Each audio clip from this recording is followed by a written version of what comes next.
Welcome back to Travel Show Live. We are honored to have the governor of Mississippi, Governor Haley Barbour. Hello, sir. Thank you very much for being here. Well, thank you. Thank you for y'all being here. Let me tell you, now this thing you got going on here, 30 years in Central Park. Explain that a little bit.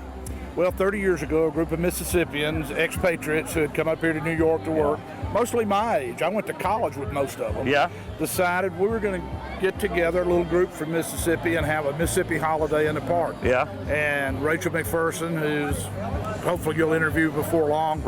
They started this, and most years now we have 3,000 people, 2,000 or 3,000 people who've come here from Mississippi to live, people who have family here and live in Mississippi, and then people from all of New England and down as far as Washington.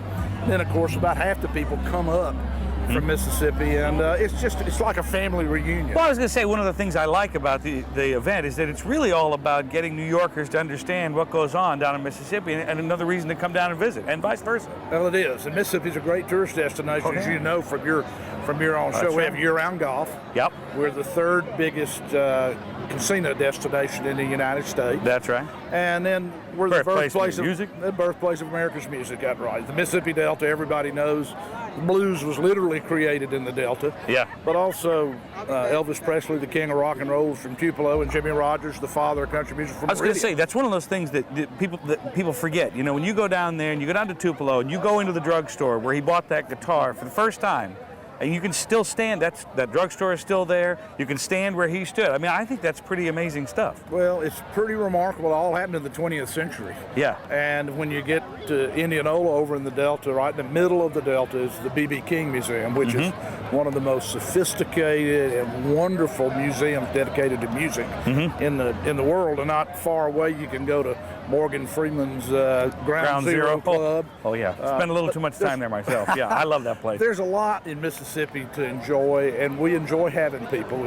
It's called the hospitality state for a good reason. Well, I was going to ask you about that. Now, is there something that you're in the training program, or how do you get your entire state to act like they love having visitors? Because you really do feel it when you're down there, and it's hard to describe. Well, we do enjoy having visitors, and I think that's actually multiplied since Katrina.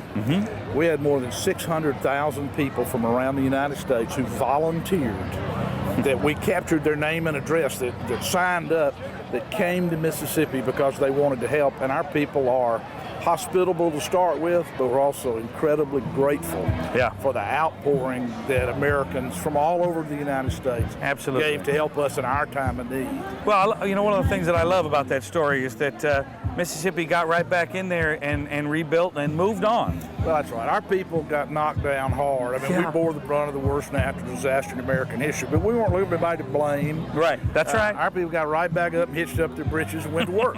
And they not only went to work helping themselves, they went to work helping their neighbors. That's right. That strong, resilient, self-reliant bunch of people is also a courageous and compassionate bunch of people, and it showed. You know, I actually think that, terrible as this might sound, get hit by the worst disaster in American history, but I think it probably did more to help Mississippi's image than anything's happened in my lifetime. I suppose that's true. That's a good point. Now, there's before we go, I know you got a lot to do today. Your name does come up on a couple of lists, my holiday card list, of course, and then that other one for a job up in Washington. Can you be the President of the United States and the governor at the same time? Can you make that happen? No, you can't do that. You can't do that, and we still can't do that. Okay, good. Well, I wouldn't hold my breath for that, but this is an interesting political time. Better believe it is. And I do try to stay active politically. As you know, I used to be the national chairman of the Republican Party. Oh, I remember that. As far as ever running for anything else, I am term limited, so I can't serve as governor again. Well, I don't know that I'll ever run for anything else, but I am going to keep trying to do my job to try to help support market capitalism and the right kind of ideas in America from my perspective. Absolutely. We'll keep coming down to Mississippi to see you, all right? Come on in and spend some money now. We need the tax rate. You got it. Thank you, Governor, very much. Great to see you. Appreciate it. Thank you for doing this. We'll be right back.